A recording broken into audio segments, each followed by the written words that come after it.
What's going on, guys? Welcome back to another head scratching episode of Insane Disappearances. First, I just want to say that I hope that the children of all of my viewers have had a very, very, very eventful Halloween, even though things haven't been the same since I was a kid. You know, when I was growing up, we used to go from house to house, block to block, collecting as much candy as possible in trash bags. And we all know about the 30 pounds or the 30 gallons, which is what I had. And I came back with the mother load of candies. And of course, then we heard about this idiot that, felt like he needed to put a nail or a screw in one of the candy bars, which was a Snickers, as a matter of fact. And apparently the child might have bit into it and stuck himself in the mouth, or it could have been a screw that he tried to bite down on. He probably cracked his teeth. I don't know, but when the parent found out about that, that's when Halloween went down the drain. But back in those days, they would let us out on our own. They get us our costume, or we make it ourselves, and we just go out and have fun for hours, and come back in the wee hours of the night with a big old bag of candy. And of course, they wouldn't let you eat all the candy, but it's just the fun of doing so, But yeah, I still hope that everybody had a good time, with their kids, with trick or treating and all. But tonight's story, or this morning's story rather, is going to be about someone who was directed to me by one of my viewers, who is actually the cousin of this woman. And this woman was actually talked about by David Paulides on one of his videos. One of his interviews on Coast to Coast AM. I distinctly remember him mentioning her name. Her name is Dr. Hendrickson. Dr. Hildegard Hendrickson. She was actually a mushroom hunter who worked for a company. And it was actually a non-profit organization, and it was called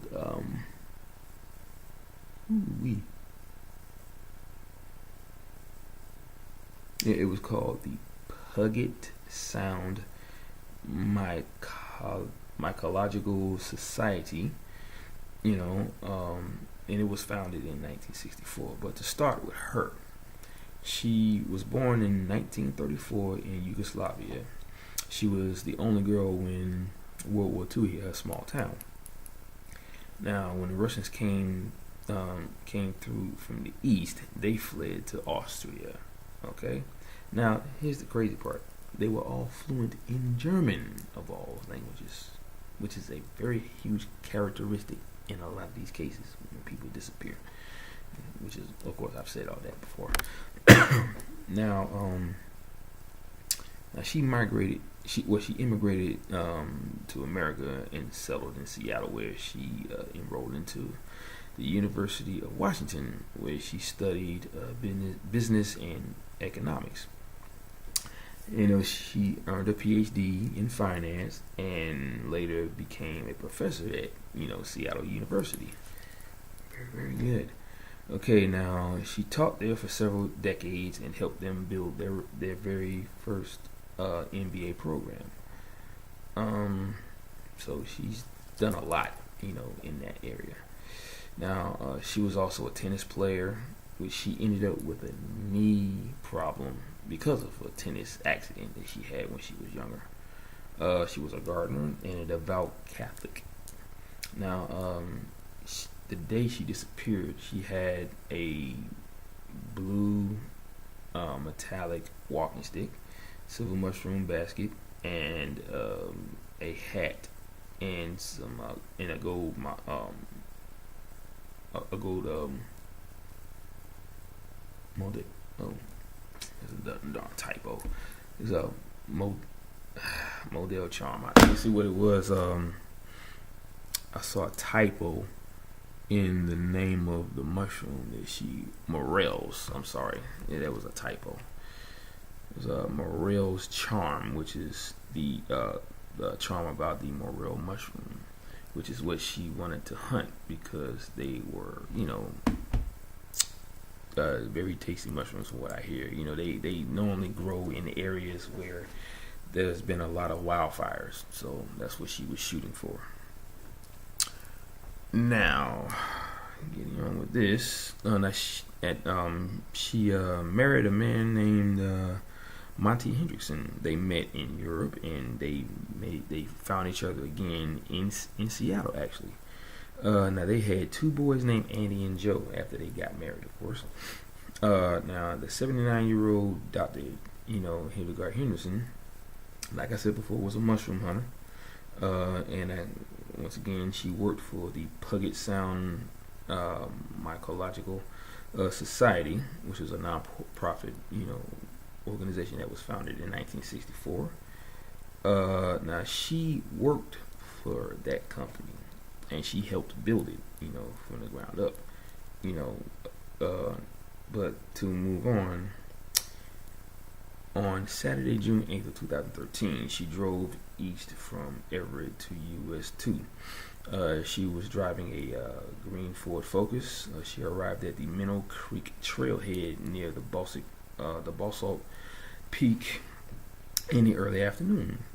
Now, she drove up bumpy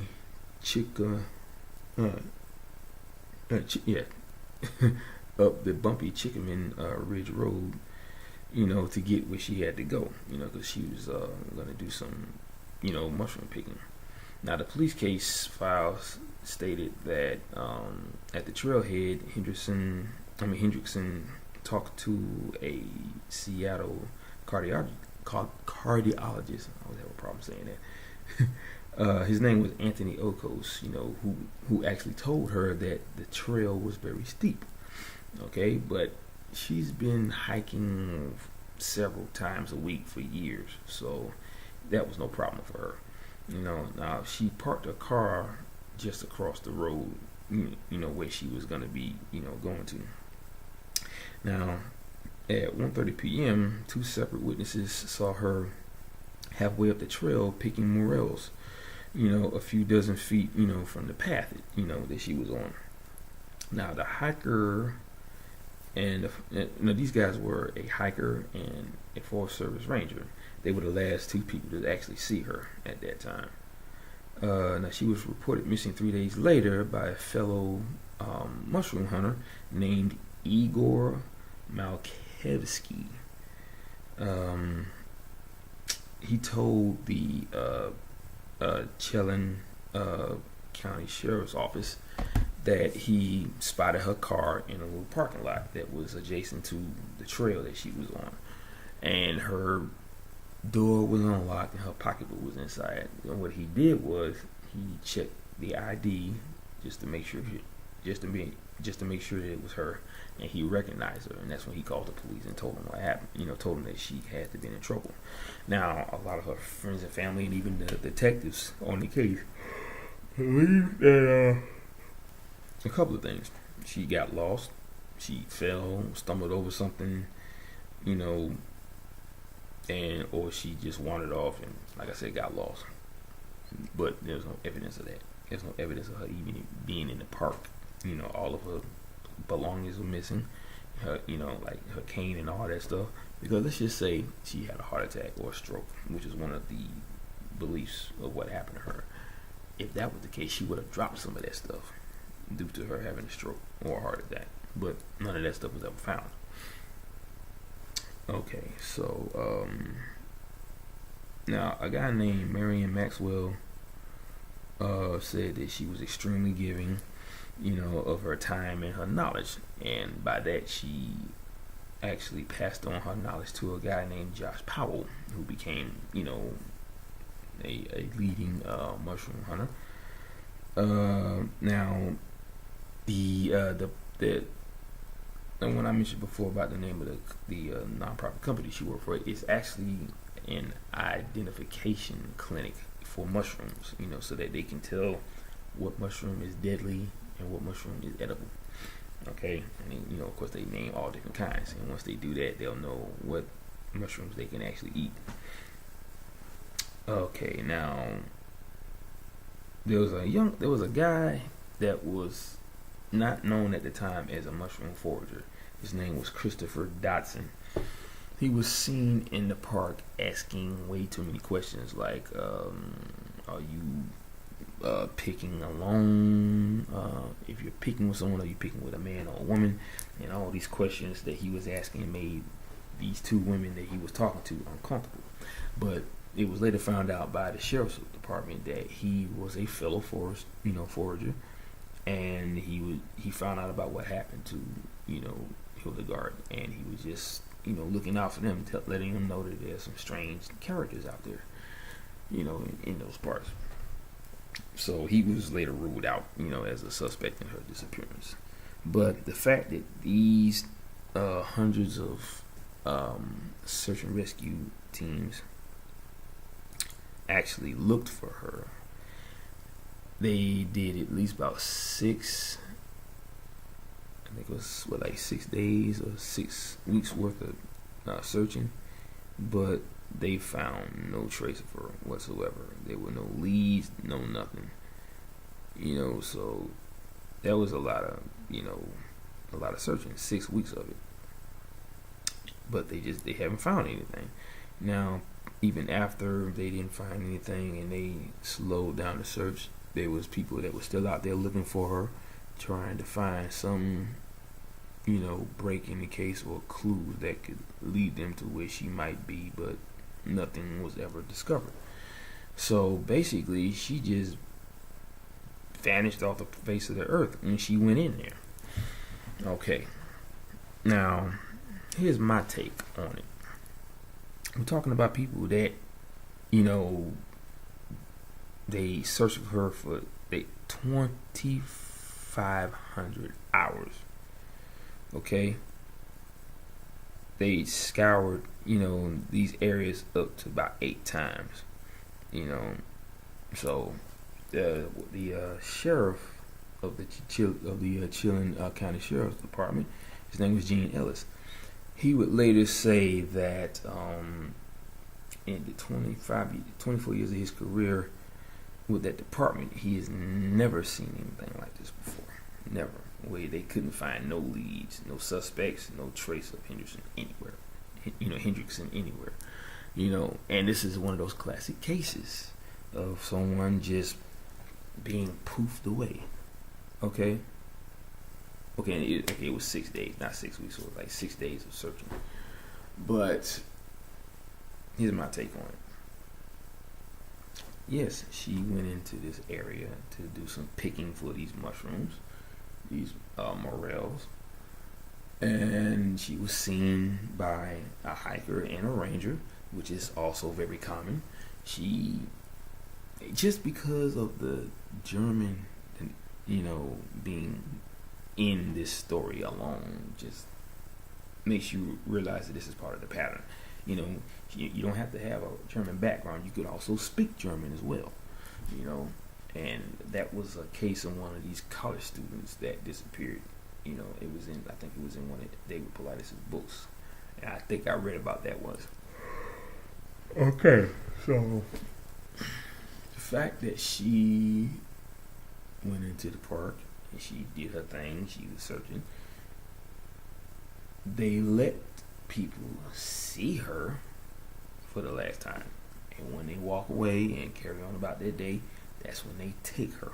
Because they know that's a big place and it's very woody, a lot of trees, so it'll be hard to even spot someone being taken like that.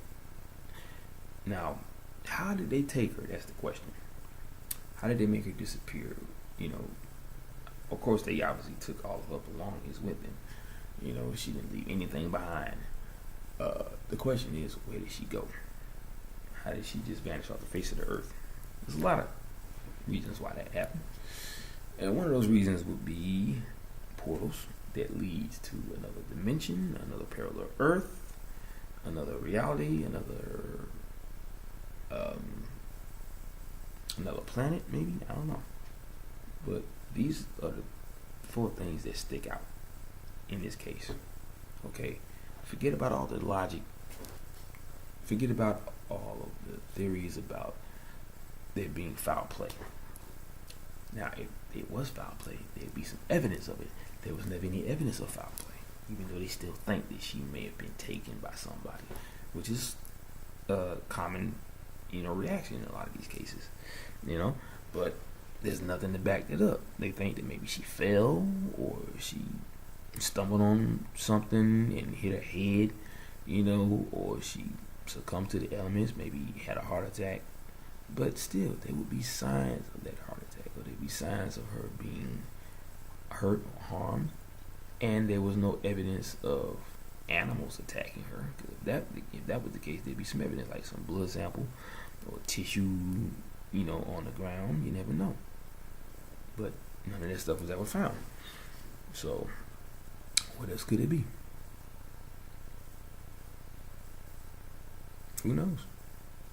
But I can tell you this: if you get rid of all of this doubt, all of this, skepticism, and get rid of logic, throw all that out the window, the only thing you have is the unknown. The unknown is the truth, and you have to accept that. Just remember that the unknown is the truth. You're gonna have to realize that. You really are, because you already see that there's something going on here, something very strange, something that we can't explain. I can explain it because I believe that something weird is going on here, and it has all the makings of the unknown, like when you add portals to the mix, or interdimensional travelers who take you away in their ship, or whatever the case may be. It has all those characteristics along with it. It's telling you what's happening, but just not in a way where you can actually label it to say that's what it is, unless you come up with a theory about portals and whatever else. That is initially the truth about what's happening to these people and what happened to her. Okay, the chilling county sheriff's office can come up with any theory they can that is logical, something that they can understand. But by it being so weird and her not ever being found, it throws all those theories out the window, even with the police department. But see, after that gets thrown out, then what else do they got? They don't have anything. They don't think that far. They don't think that heavy when it comes to the unknown. All they want to do is find a person and bring them home. That's their job. And they will go through any logical explanation they can in order to find that person. But it's none of that here. So, typically, I think that she stumbled into or was sucked into a dimensional portal. It's the only thing that makes sense. I mean, it's a very strange case where she just vanished off the face of the earth. It says that in stories, but nobody's willing to believe that, because everybody has a set mind of being a logical thinker, or thinking about only what can happen on this planet that is normal. Like, a person was kidnapped by somebody, an unknown assailant, and then she was killed. Maybe put in a wood chipper where you never be able to find her body parts. I don't know. But she was never found. There is no criminal on this planet that can make somebody disappear like that and then not be found. Sooner or later, there's always going to be evidence that crops up. It could be a hair sample. It could be some tissue underneath the nails. She was trying to scratch at the person to get away. But if that person has the ability to make a person disappear to where they're never found, what could they have done? Because they would have scoured every single area. They would have followed every lead that they could get just to find her. And normally, they will find her. They will find her bones or her remains if the person didn't want her to be alive for a very long time. And then you have your case is closed. But when there's nobody, no clothing, no nothing, what else you got? Nothing but the unknown.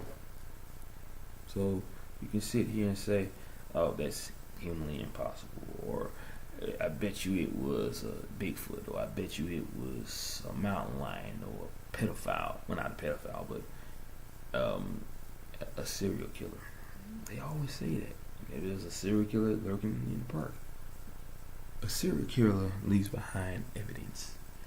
They'll try their best to clean it up by wearing gloves and paper shoes over their shoes so there won't be any footprints.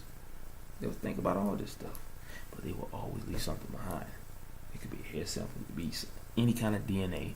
It could be a sandwich that he was probably eating, or a piece of food, period, that he was eating. He probably threw it on the ground without even thinking about it. Now, that has happened before. That's how these people were caught. They were actually bank robbers. I think in a foreign country, I believe it was Paris, I believe. I'm not sure. But that's my take on all this. There's nothing logical about this case. There's only the unknown. And where there's the unknown, that's where I come in. I will give you any theory on the unknown that makes sense and makes this story make sense about her disappearance. I mean, there's no other way to look at it. Okay? Park Service, the Forest Service, Police Department can tell you anything or any lie they want to just to stay away from that type of case. Anytime these cases get weird, they get quiet. They don't want to talk about it. They say, well, it's still an open case and we can't talk about an open case. Just leave it at that and keep it moving.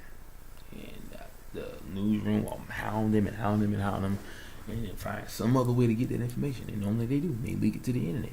That's how you find out about these things. But it's definitely something weird. It's definitely something unknown, something that we can't explain. I can explain it, but we have to accept it. It's one thing to explain it, but we have to accept the fact that this is something weird. I mean, the woman was 79 years old for one. So that's why a lot of people was thinking all this stuff. Maybe she fell, maybe she passed out, maybe she had a heart attack. This woman was obviously well put together as far as strength and having a, fit body for her to be traveling the way she did into these mountainy areas. Okay, she was very fit and very sane. Okay, she wasn't senile. She knew what she was doing. She knew where she was going, and she was an expert in her craft. So why would you even think that she couldn't handle herself up there if she's been doing this for years?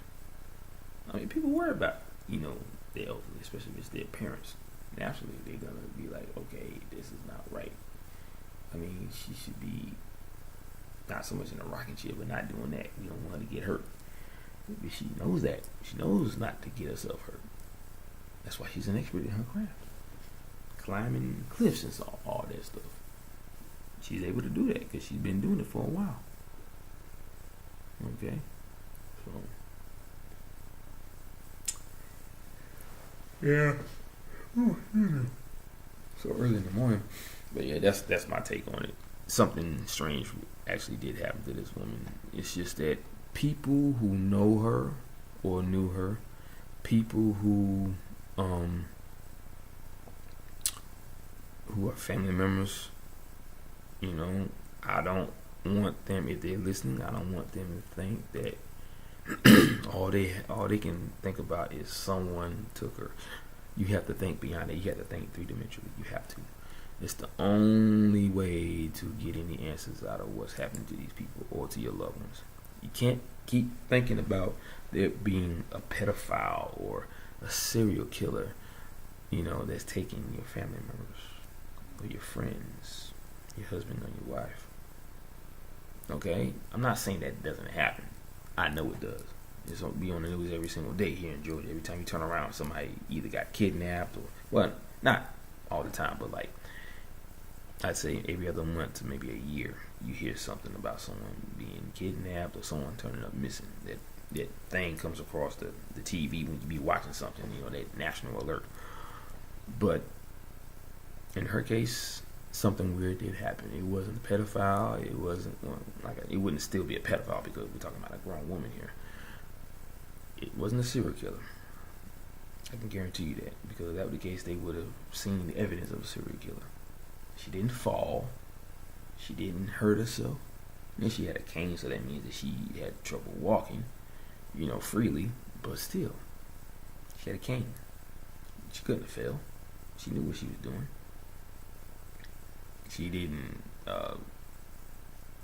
succumb to the elements. Every other logical reason you could think of, none of that happened. None of it. She may have gotten a little hungry. I don't know how much food or supplies that she had. It didn't never say that, but I'm pretty sure if she was an expert, she had plenty.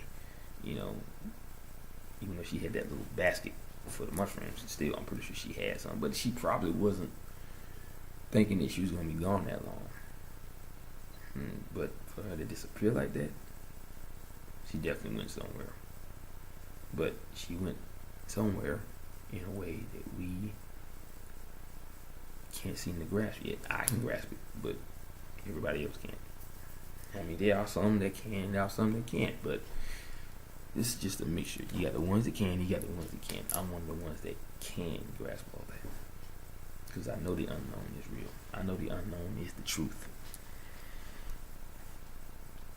So, to the person who told me about this case, about that female, something weird happened to her. And I just need you to understand that. I need everybody to understand that about everyone who disappears. If it has a weird ending, like a dry body in a wet area, no clothes, hardly no clothes on, clean socks, like as if you just put them on. Not saying that they wouldn't have done it, but they would have been dirty if you were in a muddy area, but they weren't. They clean. So when you hear about stuff like that, and then the same thing happens to one of your family members, and you still keep thinking that she fell, and like I said, she was 79 years old, so that's very logical as far as her being elderly. It's very possible that it could have happened, but for her to disappear the way she did without trace and not leaving behind any evidence to state that she was even there, that wasn't it. That wasn't what it was. She was too sane for that to happen. She would never let herself, end up in that situation, let alone starve or succumb to the elements.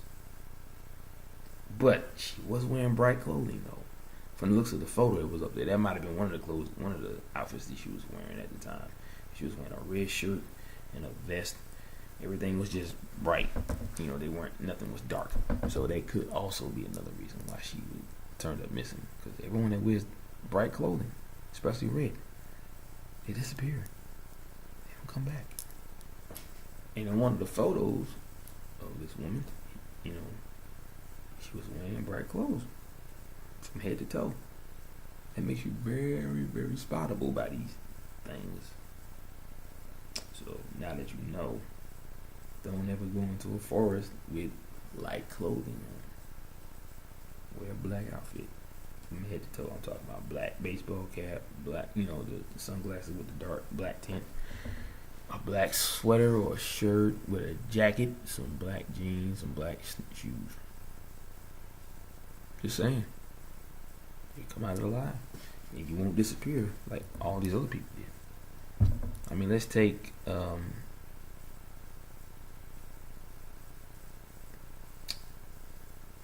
can't remember his name right now. I do this every time.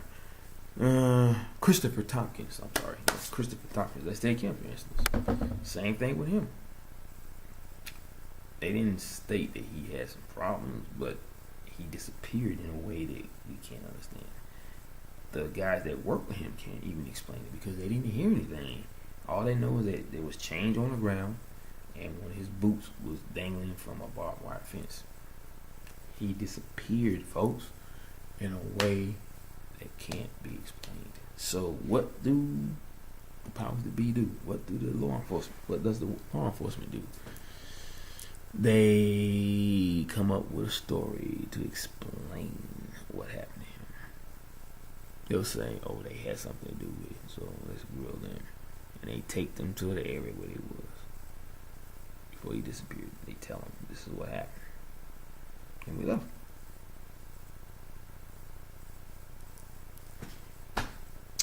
Guys, it's getting late. And that's pretty much it on that story. But I can tell you right now, to the lady that gave me this information. Something weird happened to Hildegard Hendrickson. That's what I believe. Something weird that you either can't wrap your brain around or you just can't figure it out. But there's definitely portals involved in her disappearance. Definitely, most definitely. Because it was that type of void that could suck anything within its path into that void, like her belongings.